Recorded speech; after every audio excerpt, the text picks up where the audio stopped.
Super ഫുഡുകൾ എന്ന് പറഞ്ഞിട്ട് നമ്മൾ കേട്ടിട്ടുണ്ടല്ലേ, ക്യാരറ്റ്, അതുപോലെ തന്നെ ബീഫ്, നമ്മുടെ ബ്രോക്കലി, ഇങ്ങനെയുള്ള സാധനങ്ങൾ കഴിക്കുകയാണെങ്കിൽ പിന്നെ സ്കിൻ കെയർ ചെയ്യേണ്ടത്. ഇത് ആക്ച്വലി തെറ്റിദ്ധാരണയാണ്. കാരണം നമ്മളൊരു ആഹാരം കഴിക്കുമ്പോഴത്തേക്ക് സ്കിൻ ലാസ്റ്റ് പ്രയോറിറ്റിയാണ്.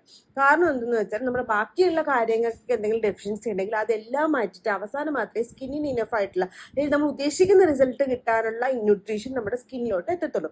അതുകൊണ്ട് തന്നെ സൂപ്പർ ഫുഡ് കഴിച്ചാൽ ബോഡിക്ക് നല്ലതാണ്. സ്കിൻ കെയർ ചെയ്യാനായിട്ടാണെങ്കിൽ അത് സ്കിൻ കെയർ കൂടെ ചെയ്ത് കഴിഞ്ഞാൽ നമ്മുടെ സ്കിന്നിന് ആ ബെനിഫിറ്റ് കിട്ടത്തുള്ളൂ. പിന്നെ സൂപ്പർ ഫുഡ് കഴിച്ചു എന്ന് പറഞ്ഞിട്ട് സ്കിൻ ക്ലീൻ ആവാൻ പോകുന്നില്ല, സ്കിന്നിന് സൺ പ്രൊട്ടക്ഷൻ കിട്ടാനൊന്നും പോകുന്നില്ല. സൺ പ്രൊട്ടക്ഷൻ കിട്ടണമെങ്കിൽ ഫേസിൽ ഫേസ് വാഷ് ചെയ്യണം.